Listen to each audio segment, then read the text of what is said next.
Hello, I'm Javier Hakeem, and this is Harking Back, a podcast about the pop culture of a lifetime. Whose life? Mine.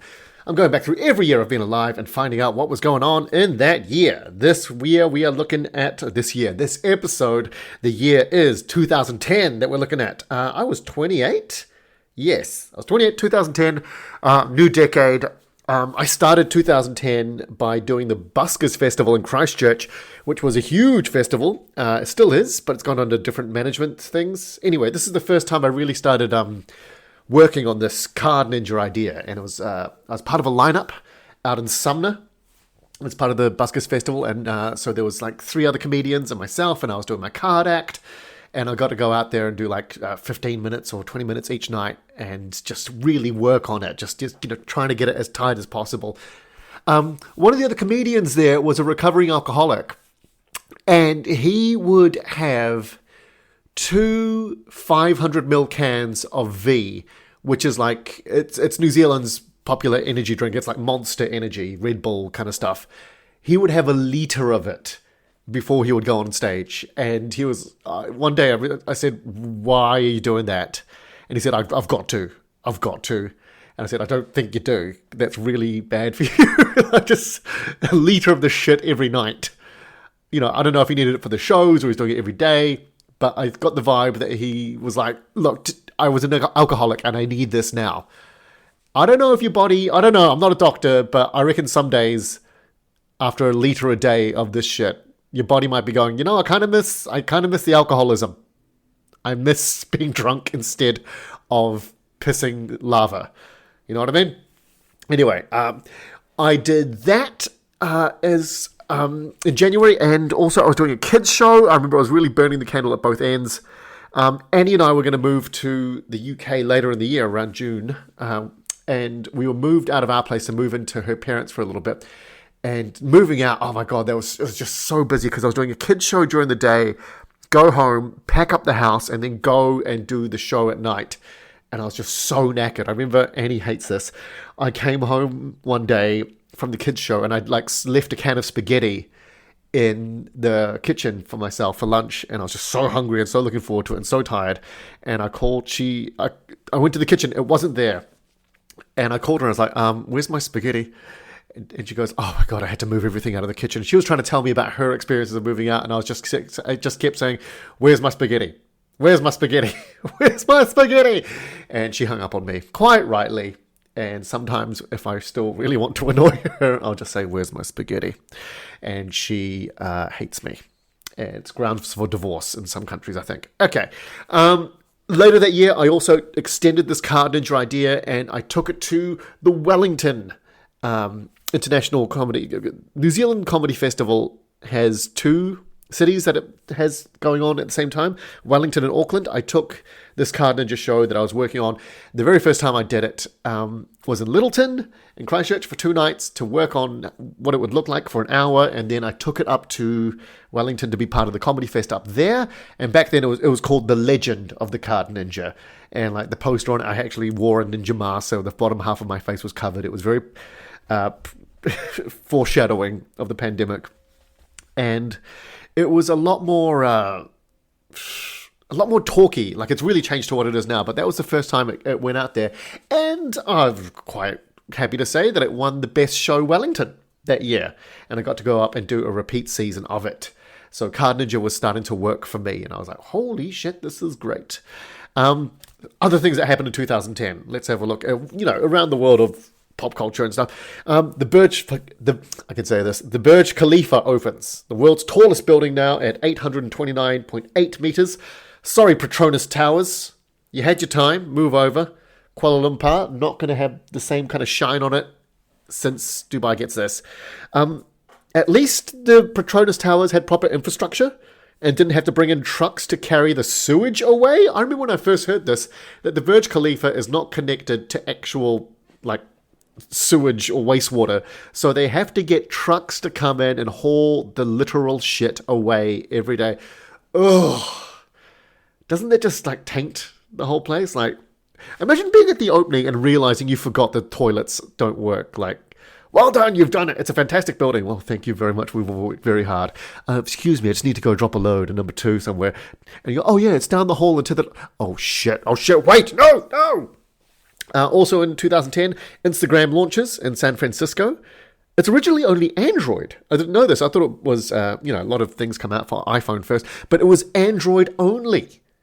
And by the time it went crazy popular, as we all know, by the time it reached 600 million users, 80% of those were from outside the US. So it was really, I don't know if it was specifically targeting the international market or that's just the way it went.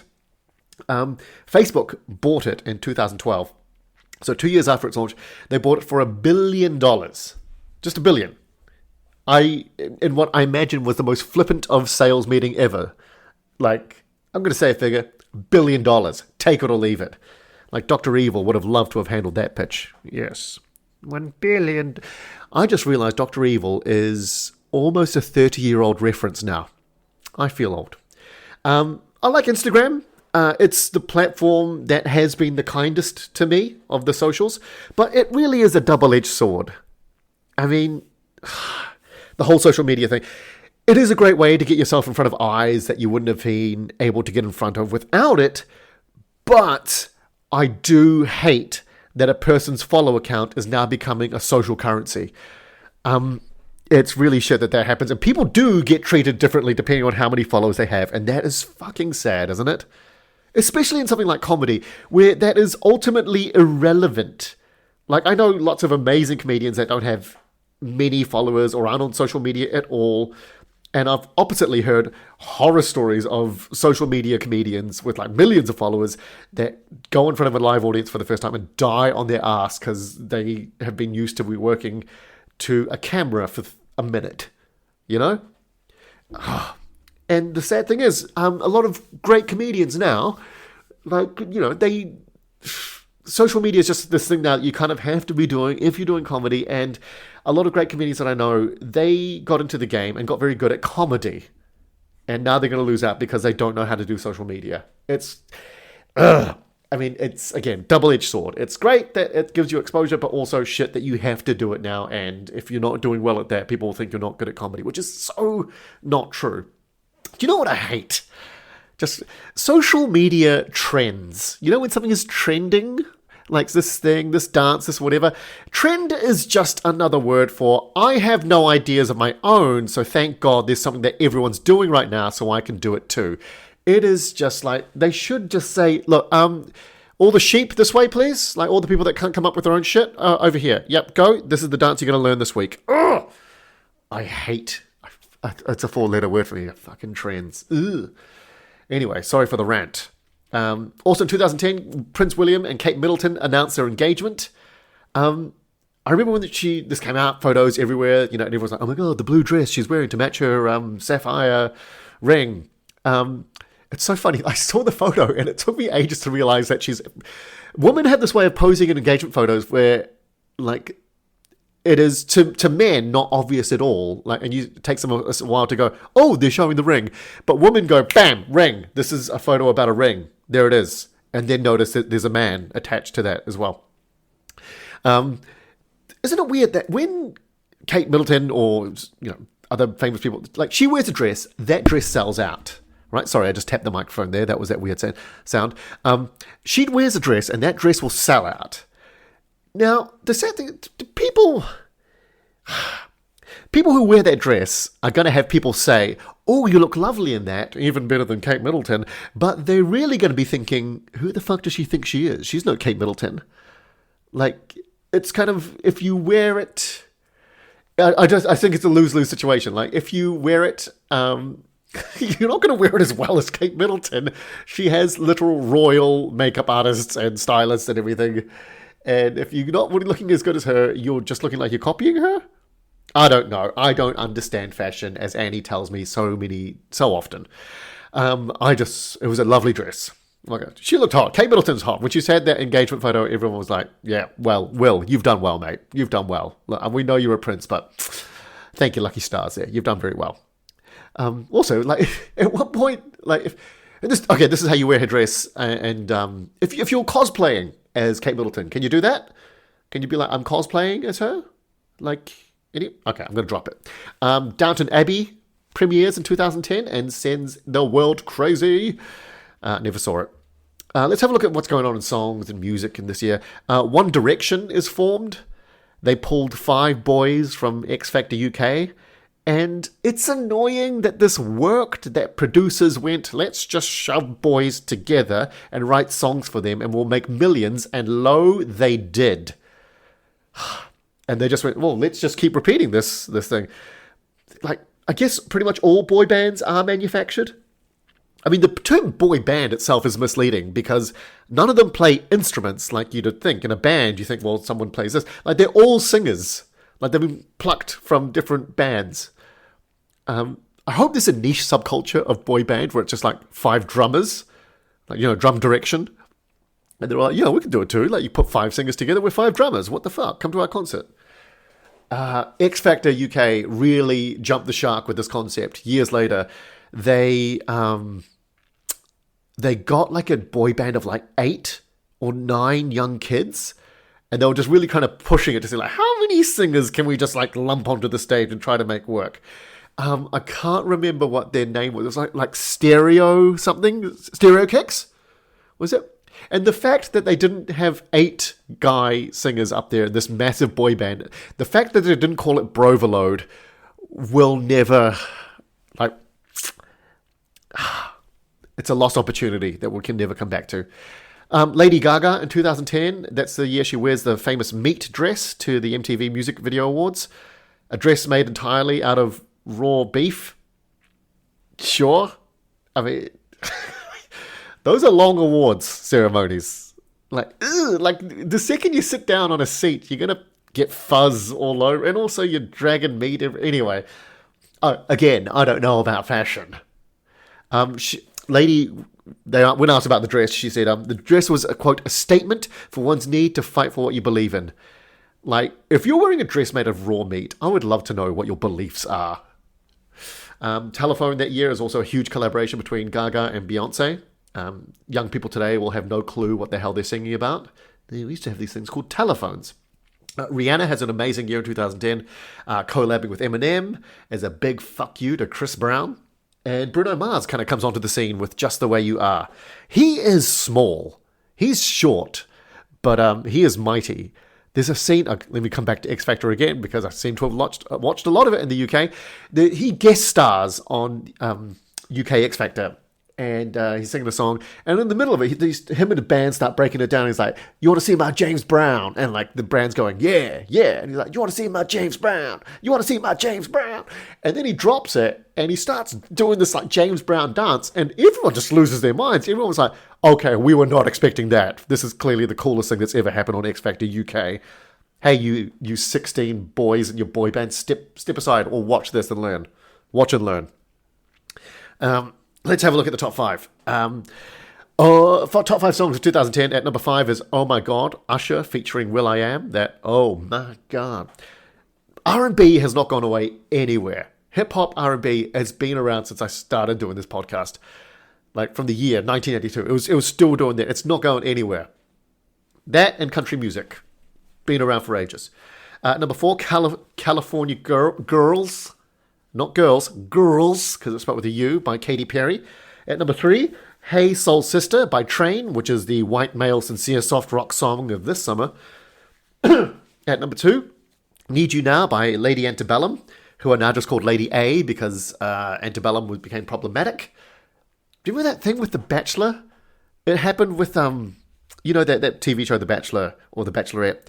One of the girls on there got done because, like, she went to an antebellum party at her college. Antebellum is problematic, if you don't know, because it glorifies the time in Southern America where slavery was prevalent. But, the white people who had the slaves, they lived fucking great lives. So they'd have these parties, like where the women would wear the big dresses with the huge skirts and the gussets and stuff and kind of fan each other going like, I do declare, all that sort of shit. So antebellum became problematic because of that. Anyway, so this Bachelor contestant girl gets thrown off that. And then the host who used to do it said something like, Look, I think she just went to a party and she was having a good time. Anyway, he mildly defended her, and suddenly he's cancelled. I'm like, oh, shit. Like, I'm not getting involved. I'm not getting involved. Just move on, Harv. Move on. You know what? It's just bullshit. Like, he's just saying, I don't think she went to the party because of a malicious... I don't think she went there going like, God, I hate black people. You know? Like, he's just defending her. Okay, that was the end of me. That was the end of me. Goodbye, Harvey. You had a good run. Put him in the barrel. Number one for 2010 is a song called TikTok by Keisha, who is probably still trying to get money from ByteDance, the company who owns TikTok. So apparently you cannot... I looked at this because I was like, TikTok, because it's spelled the same way as the app. And TikTok doesn't come out till years later. However, I looked into it. Apparently you cannot copyright a short phrase. Like, for example, Let It Go, the song, the title, Let It Go, is the huge song from Frozen. However, that title has been used for 42 songs in history because you can't copyright small phrases like that. So how do slogans work? Anyway, there you go. TikTok by Keisha.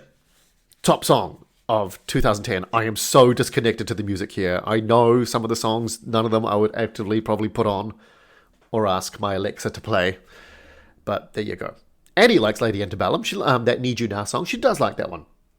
Because she's probably... No, just stop it. Leave it. Let's have a look at movies. Let's move on to movies. I feel like the songs section of this podcast is just getting shitter and shitter. And I apologize that. I'm going to make up for it with movies. Or... Let's be honest, I'm never going to get back into the music. It's just going to be there. I'm sorry. Movies. In 2010, it's interesting. You're seeing a lot of older IPs or franchises trying to go for a reboot, because I think people are starting to go, oh, can we just resurface these because we've got the rights to them? And a lot of stuff is being thrown against the wall to see if it'll stick. Things like Clash of the Titans. You get Robin Hood, the Russell Crowe 2010 Robin Hood, which is totally forgettable as a reboot, which is surprising because the last time Russell Crowe and Ridley Scott teamed up, we got Gladiator, which was amazing. That year, you get Tron Legacy. This is maybe one of the first, in modern times, the Legacy sequels start to come out, and Tron Legacy was one of them, literally called Legacy. Is that where the term Legacy sequel comes from? I don't know. Wall Street, another Legacy sequel, Wall Street, Money Never Sleeps. Michael Douglas comes out for his Gordon Gekko character. The A-Team. They try to do a reboot of the A-Team with the A-Team movie. It's got Bradley Cooper. It's got Liam Neeson. It's got the South African guy from District 9. I've forgotten his name. And B.A. Baracus I've also forgotten his name. But he was a relative unknown because everyone was going, who's going to play the Mr. T character? And they went with an unknown. And... I watched the A-Team. I wanted to love it, couldn't. I think it just tried to go too big. I think the A-Team, or as a TV show, always worked well when they were like, oh, we're stuck in this garage. Let's just open this cupboard and make a plan out of this. Rather than international espionage. I don't know. I think they went too big. The Karate Kid has a reboot with Jackie Chan and Jaden Smith. I hate to be that guy.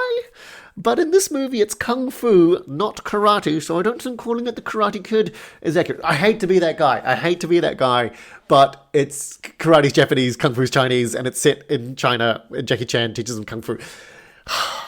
Talk about writing on the name. Talk about stretching shit. The best bit in this movie is where Jackie Chan beats the shit out of a group of schoolboys with total immunity because he made them hit themselves. Technically, he doesn't hit them, he just...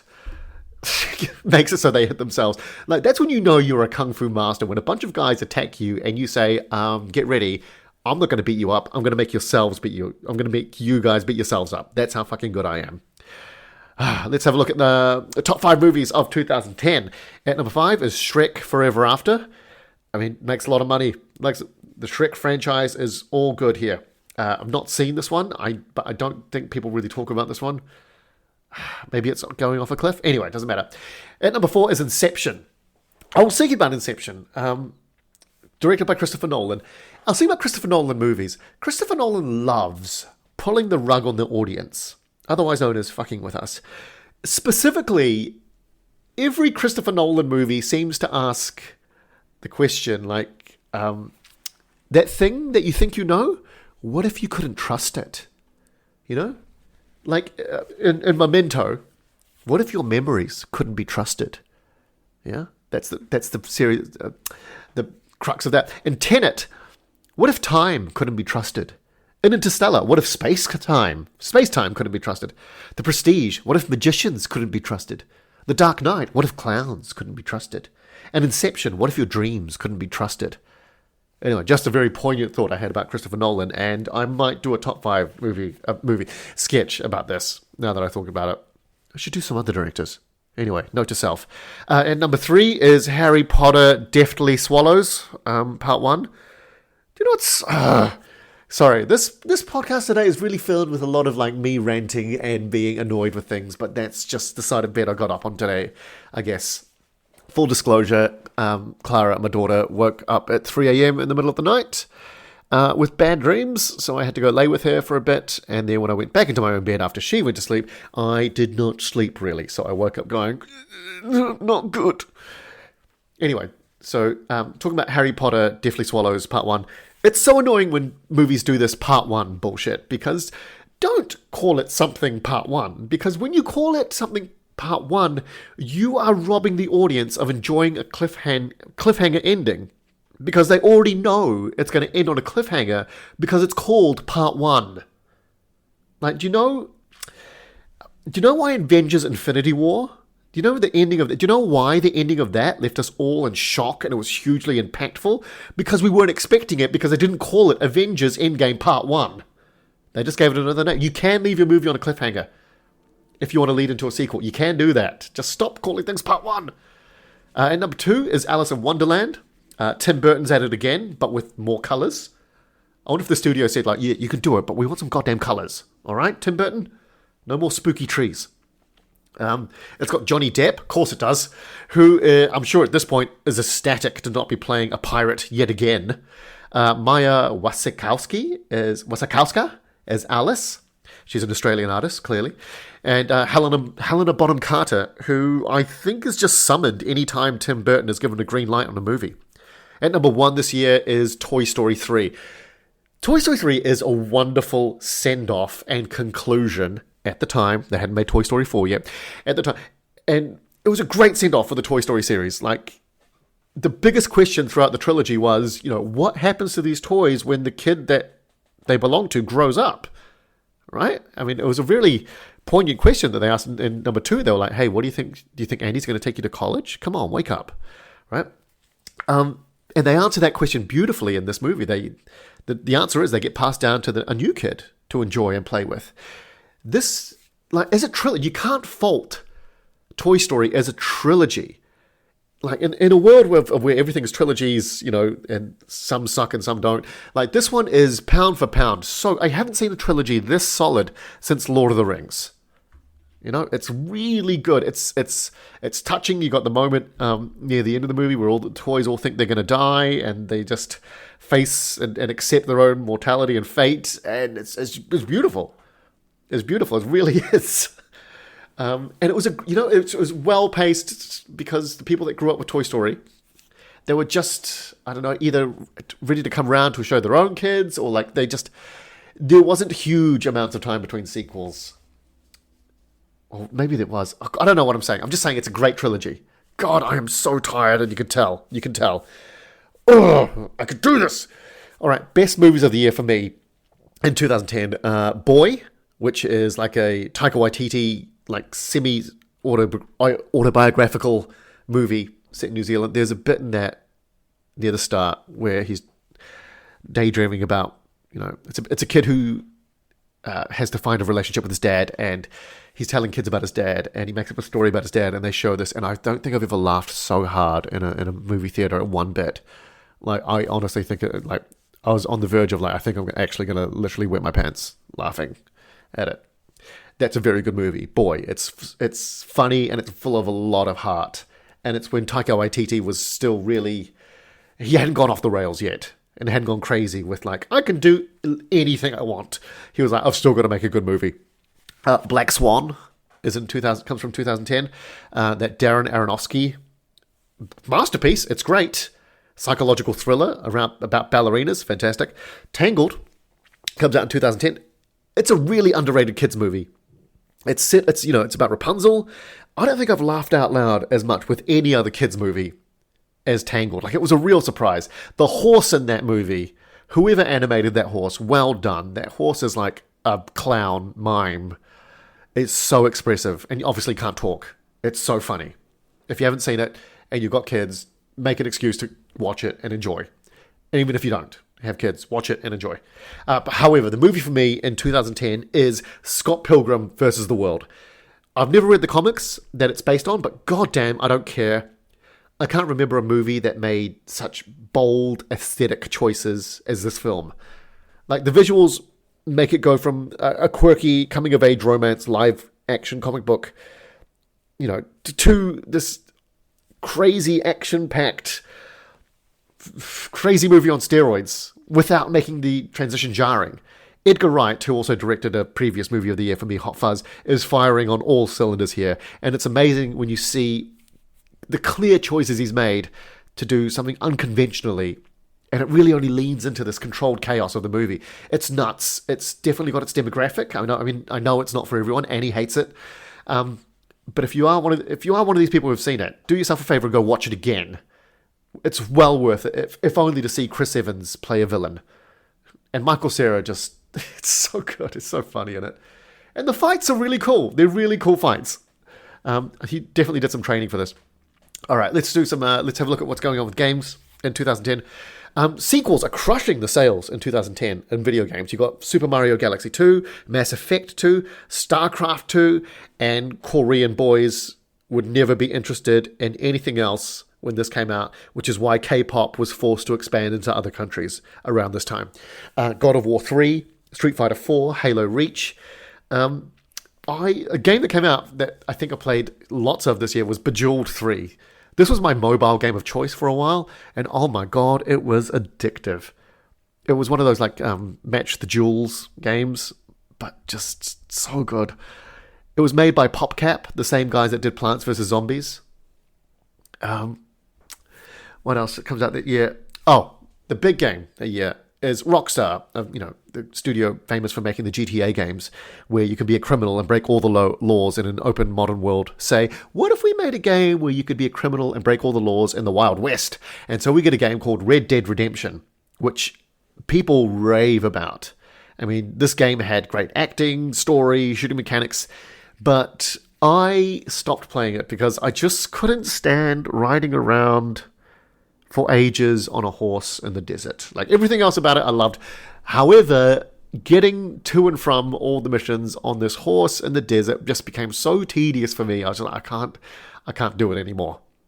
Like, having to go from here to there on a horse is so boring. Like in GTA, you do have to do that as well. You have to go traveling around the map from here to there to do the missions, but you're in a car. And if you don't like that car, you can steal a better car, or a motorbike, or a bus, or a tank. There's variation, you see? Not a lot of variation between horses. Calm down, horse breeders, listening to this. I'm talking about in the game. All right. Also, in GTA, you get different types of roads. Different traffic can make it interesting. You can drive through, on the road, or off-road. You can drive through a city park. You can drive off a building. You can find a ramp. Not so much variation in the desert on a horse. I know a lot of people loved this game, but I got really sick of driving horses. Like, they corner like shit and reverse like your nan's driving. But Red Dead Redemption, I think, won a lot of Game of the Year awards, and I can see why. Maybe if I had more patience at the time, I should have played it. But I did, for the 500th time, I was like, oh, go over there on the horse. I was like, no, I can't. I'm not doing it. I know Red Dead Redemption maybe should have been my Game of the Year, but I'm going to do something that's going to piss a lot of people off and give my Game of the Year to Call of Duty Black Ops. Wait a second. Okay, I did say Call of Duty Black Ops, but put down the pitchfork, okay? Look, I know it's not an amazing game. I know the story sucks. I know it's a Call of Duty game, so it naturally attracts the pond scum of the gaming community. But on a personal level, it was the first time I'd ever played an online game with more than one other person, and I loved it. See, I got into playing this when we moved to the UK because in the UK, basic internet packages were fast enough to be able to play online, like games online. You couldn't do this in New Zealand, not on the package we were on. You had to pay so much money to get the, like, the extreme ultra package elite, whatever. So to come to the UK, this is the first time I was like playing it, and I was like, there's 24 human players playing this.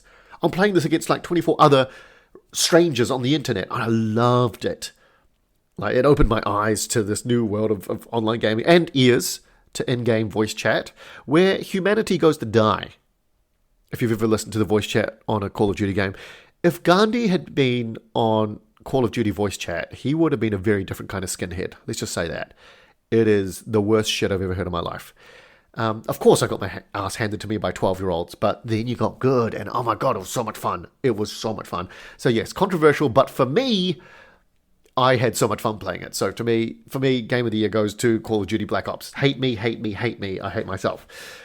Personally, Annie and I moved to the UK. This is the year we went there. In July, we moved in with our parents in January to save money and prepare ourselves and get out of the rent that we were in our flat on our own. So we lived with our parents. And in June, we went to Nicaragua to my grandma's 80th celebration. And then I went traveling with my sister and my brother-in-law, or like the four of us went. We went and did a little bit of traveling. We did a trip to Vegas, which was great. And then Annie and I continued straight on to the UK. And we spent 2 nights in London, and then we went straight off to do Edinburgh for the first time. I had gotten a room in Edinburgh, and there's a little story behind how I got this room in Edinburgh. I was at the assembly rooms. The way that happened was, the assembly rooms is one of the big 4 rooms. So how the hell did I just walk in and get one of the big rooms? Well, I had to kind of fight for it because I was applying for the Edinburgh Fringe from New Zealand, and I got given a room. I got offered a room, which was Edinburgh City Football Club, which is a venue I have not ever heard of since, or heard anyone doing anything at since. But I didn't know the festival. I didn't know anything, right? But then the CEO of the Court Theatre, he knew the guy who runs the assembly rooms because he was a British guy. And they knew each other from way back. Anyway, he said, look, this guy, William Burdett Coots, who runs the assembly rooms, he's going to be flying through Wellington on this night. And if you can get yourself up to Wellington and get yourself performing somewhere, I'll tell him to come and see you, right? So I found out the night he was there. I booked a plane ticket to go up and begged him to beg his friend to come and see me at this comedy club. I was supposed to be on first, right? The comedy show starts. The guy's not there. I'm like, shit, where is he? He's not here. And so what I have to do is I have to bump the middle. I have to go to the person who's supposed to be on in the middle. I'm opening, then there's a middle, then there's a closer. And I have to say to the guy in the middle, look, I'm waiting for the guy to come and see me. Is there any chance we could switch? So you go first to give him more time to get here. He goes, okay, great. So I bumped the middle, like dick move, but he was very understanding. And so the middle comes around, and the guy's still not there to come and see me. And I'm like, shit. And I go, God damn it, I have to ask the closer now. I have to ask the headline act. I asked a guy called TJ McDonald, who was one of the nicest guys in comedy. I go, look, I'm so sorry, but can you go in the middle and let me go on last just to give this guy more time to get here? And he goes, yeah, sure, bro. Again, dick move, but luckily everyone was very nice. And just before I'm about to go on, I see the guy come in and stand at the back. And I'm like, oh my God, he's here. And I go on. I'm supposed to be doing 20 minutes. And after about the first 7 minutes, I see him leave. And I'm like, oh, shit. Shit. But it turns out, in retrospect, he said he'd seen enough. And I think he was on his way to a dinner. And he was like, we'll sort him out a room. All right. So, and we go to the assembly rooms. We've got a 60-seater room for the month. And my God, it was hard. It was so hard. It was just such a trial by fire. Every day getting up, doing the show. We had to do our own promotion. We had Annie helped me promote. Annie operated the show. Otherwise, I would have had to have paid for an operator, which I did not have the money for. We would get up. We would go flyer for hours. And then I would do the show at night. And every night after the show, we would go out. It was on Assembly Hall on the Mound. And if you know the place in Edinburgh, there's a little series of benches there. And we would go sit on the benches. And you could see all the way down to the sea to Leith. And we'd sit there and have a drink and think, like, what the hell have we done? Because it was so hard. So hard. Like, sales were okay. I flyed Brian May. at one point. I fired this couple, and the lady talked to me lots about it. Oh, what's this show? And like her partner was really tall. I wasn't really paying attention to him, and they walked away. And someone comes up to me and goes, "That was Brian May, from Queen." And I was like, "What? Shit! I don't think he's coming to my show."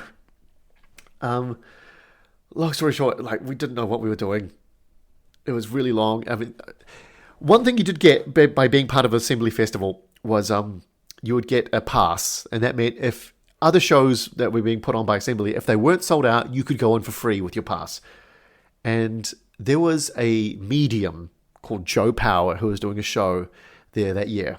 I hate psychics and mediums because they prey on the vulnerable. And if we were having a bad day, Annie and I would say to each other, "Hey, shall we go watch The Medium?" Now, we would go watch The Medium because he was having a horrendous season. His sales were not good, his shows were not good, and people were starting to realize he was full of shit. And so we would go and watch him squirm for an hour. Oh my God, it was beautiful. It was beautiful. Like he'd be sitting there going like, he loved wearing sparkly clothes, by the way. Like he loves sparkly shoes and t-shirts with like, the things that you put on when you vajazzle yourself. Those things. I don't know. The fake diamondy things. Anyway, he had them all over his t-shirt. And he would stand there and go like, "Okay, I'm getting like a name, like with an M kind of thing." And like just nothing's coming back. And he'd be like, "It's like could be first name or last name." And Annie and I just sitting at the back, just loving it, just going, yeah, struggle, motherfucker. And he got to the point one day where he wasn't getting anything. And he just turns on the audience and he goes, "Guys, this is only going to work if you're like opening your minds, okay? So if you think I'm talking to you, I am talking to you. If you think it could be you, it's you, okay? Okay, let's start again. I'm getting like a D name, like a Dave or Dan." And someone goes, kind of half puts their hands up and goes, "I've got an uncle called Dave." And he goes like, "Yes! There it is. Thank you." And anyway, he's going on like this. And eventually he's so desperate for things. He stumbles across this couple, and it's heartbreaking because the name he gets, or he eventually gets out of them, that their son died in a car crash. And you could see him just suddenly, like, they're telling him this awful revelation about themselves, and he's going like, you could see his mind jump on it, going like, "Oh yeah, this is going to be tasty, good, this is going to save my show." And it's just, you piece of shit. Oh, these people that try to comfort people that have lost someone by claiming they can talk to their dead loved ones. Oh, makes me sick.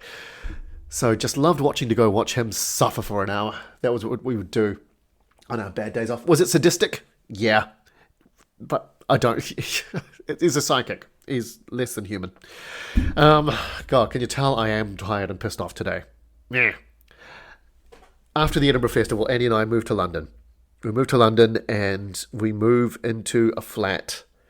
We stay with some friends for a couple of weeks and while we look for a flat, and we find a flat in Camden, and it is horrendous.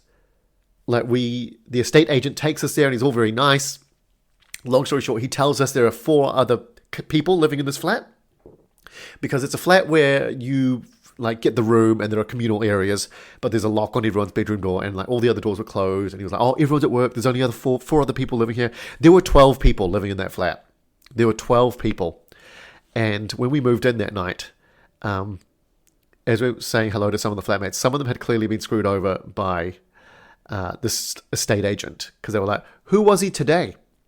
It turns out he used different names for different people. That's how much, red flag. That's how much of a slime he was. And like, all the things he'd said, like, "Oh, there's a cleaner and there's this," and no, none of that was true.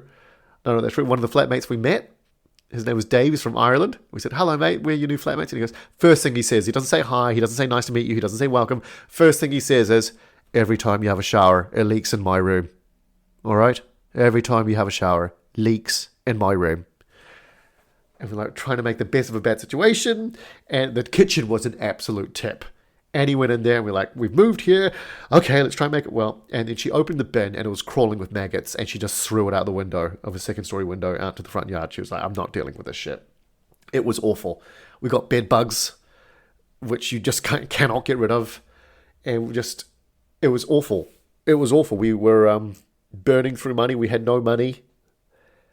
We were amazingly, I made money on my first Edinburgh. I made money, so we were waiting for that payout. It takes about a month.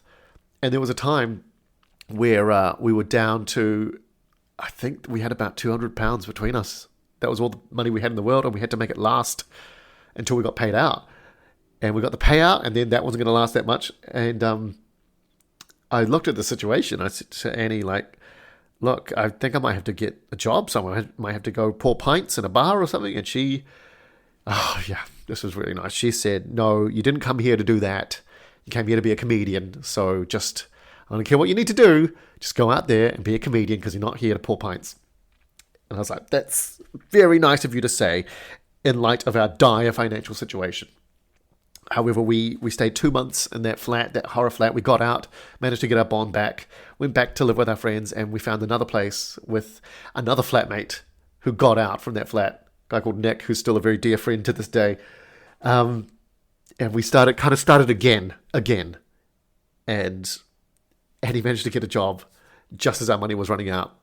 And I started to get work. And Jesus, we really kind of had to climb out of hell there for a bit. That was the lowest. That was really hard. But then after that, the next year, I think was one of the hardest years of my life. I think that was the very first time I ever kind of thought, I think I might be depressed. Anyway, more on that next time. Guys, thank you so much for dealing with me on that because, oh my God, yes, I felt the vibes too. I'm sorry, I shouldn't do this when I'm tired, but I did. Apologies. Next one is going to be a lot more upbeat and I'm going to have a lot more nicer things to say. I promise. Thank you so much for listening. I will catch you next time. Bye. It's time to